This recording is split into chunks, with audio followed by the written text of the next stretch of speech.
South Coast railway పనులు మొదలయ్యాయి. June 1వ తేదీ నుంచి ప్రారంభించాలని ఇటు రాష్ట్ర కేంద్ర ప్రభుత్వాల నిర్ణయం మేరకు కార్యకలాపాలు మొదలయ్యాయి. జనరల్ మేనేజర్ ఇప్పటికే మొత్తం 4 డిఆర్ఎంలతో కూడా సమావేశం ఏర్పాటు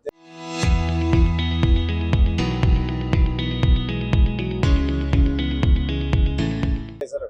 గుంతకల్, గుంటూరు అలాగే విజయవాడతో పాటు విశాఖ డిఆర్ఎంలు కూడా సమావేశమయ్యారు. తొలి రోజే కీలక అంశాలు కూడా చర్చించారు. ప్రధానంగా ఉత్తరాంధ్రకు అలాగే ఆంధ్రప్రదేశ్ కు ఎట్లాంటి అవసరాలు ఉన్నాయి, జనరల్ మేనేజర్ స్థాయిలో ఎలాంటి అంశాలు ఏర్పాటు చేయాలనే అంశంపై కూడా చర్చ జరిగినట్టు తెలుస్తుంది.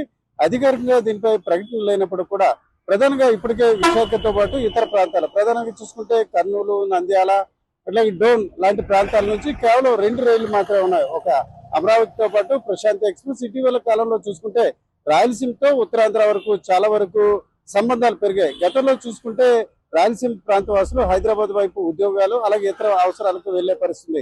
ఈరోజు చూసుకుంటే రాయలసీమ ప్రాంతం నుంచి చాలా మంది విద్యార్థులు ఐటీ కంపెనీల్లో పనిచేయడానికి ఉత్తరాంధ్ర వైపు వస్తున్నారు. అట్లాగే చాలా వరకు ఫార్మా కంపెనీల్లో కూడా ఉద్యోగాలు సంపాదిస్తున్న పరిస్థితి. ఈ దశలో విశాఖతో పాటు ఇతర ప్రాంతాల ఉత్తరాంధ్రను అలాగే రాయలసీమను కలుపుతూ కొన్ని రైళ్లు కానీ లేక ప్రశాంతి అమరావతి మాదిరిగానే మరొక రైలు కానీ ఏర్పాటు చేయాలనే అంశం కూడా చర్చకు వచ్చిన పరిస్థితి.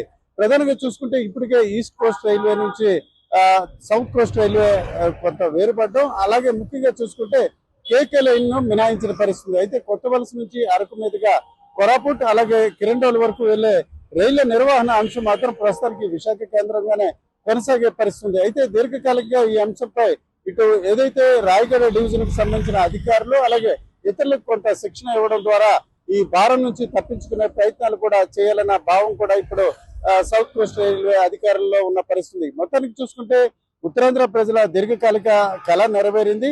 ఆ క్రమంలో దీనికి సంబంధించి ఏదైతే జోన్ కావాలని కోరుకున్న ప్రజలు ఆ జోన్ ద్వారా రావాల్సిన ప్రయోజనాలపై ఇప్పుడు దృష్టి పెట్టిన పరిస్థితి. అయితే ఉన్న ఫలంగా రైళ్ల అంశాలు అలాగే అదనపు బోగీలు ఏ రకంగా ఉన్నప్పటికీ ఉత్తరాంధ్ర ప్రజలు దీర్ఘకాలికంగా పోరాటం చేసిన అంశం ఆర్ఆర్బి రిక్రూట్మెంట్.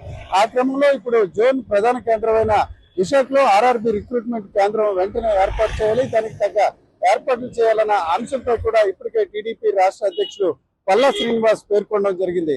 ఏదేమిటికి ఉత్తరాంధ్ర ప్రజల కళ నెరవేరింది. ఆ క్రమంలో చూసుకుంటే నేనున్న ఈ ప్రాంతంలో ఏదైతే ఈస్ట్ కోస్ట్ రైల్వే అనే గతంలో ఉన్న ప్రాంతాల్లో బోర్డులన్నీ మారుతున్నాయి. ప్రస్తుతానికి దానికి సంబంధించిన నేమ్ బోర్డులో తూర్పు కోస్తా రైల్వేకి ప్రత్యామ్నాయంగా ఇప్పుడు దక్షిణ కోస్తా రైల్వే అంటూ కూడా బోర్డులు వస్తున్న పరిస్థితి. ఏదేమిటికి ఉత్తరాంధ్ర ప్రజల కళ నెరవేరింది. ఆ కళకు తగ్గట్టు ఏర్పాట్లు కూడా త్వరితగతిన చేస్తే ఆ ప్రజల ఆకాంక్ష నెరవేరే అవకాశాలు కనిపిస్తున్నట్టు స్థానికులు చెప్తున్నారు. కెమెరా పర్సన్ తిరుపతితో రామచంద్ర, RTV, వైజాగ్ నుంచి.